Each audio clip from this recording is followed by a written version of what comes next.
Yeah. So obviously, jumping into what you're currently doing now, currently, I'm assuming you're the director. I'm the CEO, yeah. CEO I'm the of boss. Fleet Space. Correct. And it's a business that you've started up here in South Australia. Yep. In little old Adelaide, which obviously we're becoming the space hub of Australia. There's everything happening here. Yeah. And it's very exciting. The last few years, Super it cool. seemed to have come a long way. And you were really right at the top of this wave that was moving through. Yeah. Do you feel that or not? Oh, That yeah. must come with a bit of pressure too. When I came here, so I was pregnant with my first one, so she's 7 now. Yep. So 7 years ago.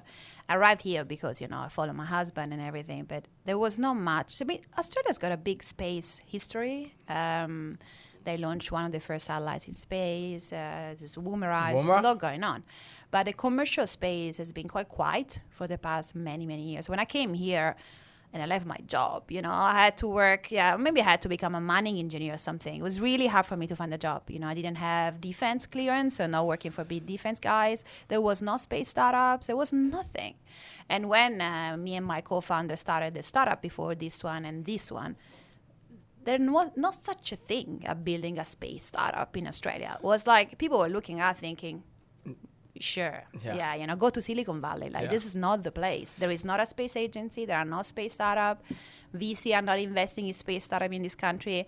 That's just mental. Don't do it. And I'm like, why not? I'm here.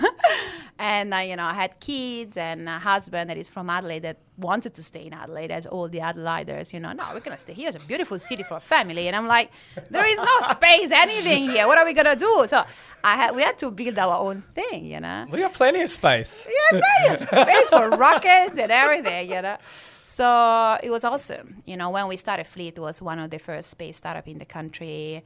There are 100 of them now in the past 4 years. 100.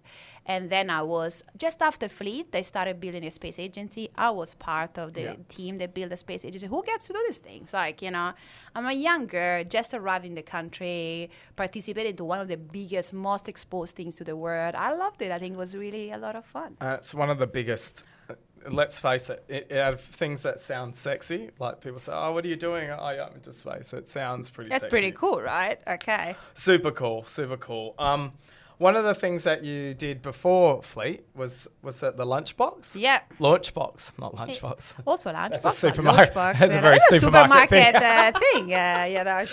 So but that was launchbox. But that was the idea, the word games a little bit there, because we wanted to start a startup, but we didn't really understand a lot about it. And I realized that when you lift an ecosystem in space, it's all about technology, high tech. You need to start with the kids. Yeah. You need to start to inspire everyone, because space is inspiring. And one thing that really, really touched me when I came to Australia, and knowing that a lot of people don't do engineering, so that all these maths and things are kind of boring in kids. Yeah. Whoa.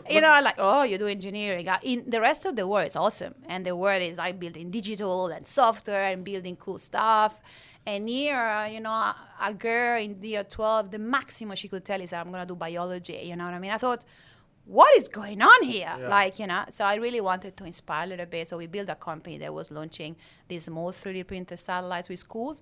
And we had done since year 2 to year 12. It was fun. Yeah. Thousands of schools launching these things in space. Space is fun. If you're at year 4, I've got 2 girls. I love it. Yeah. It's very inspiring. I'm inspired by just listening to you talk about space. And I've got 2 young girls as well. So when you talk about a career, and the other day I was at home and the International Space Station was going, it came up on my app, and they were in bed, and I said, girls, get out of bed. We'll go see this. So we went outside, saw it go across literally like that. So it was very quick. And the girls are pointing out, got back inside, looked up what the International Space Station looked People are living there. Yeah, and that's what they were like, that's a long way away. And I can't remember. It's not that far away, to be honest. It's actually not that far Very close. Yeah. It's closer than Whyalla. Yeah. In a sense, you know what I mean? So, they were like, could we do that? And I'm like, yeah, you can do anything. You can do anything. And speaking to you, you're definitely that do anything combination, and you clearly drive that to your family as well. I think there is the point. I hope that my girls, I got a 4 and 7 years old, will do what they like. So it's not about they have to do what I like. Yeah. But what I've learned about space is that it's so complex and fascinating and inspiring. And you look at these kids, thinking, oh, people are actually living there, or people are actually going to Mars. They kind of expand their brains. So they actually think, oh, wow, look at what is possible. So it's not simply about doing that, And I think it's pretty interesting.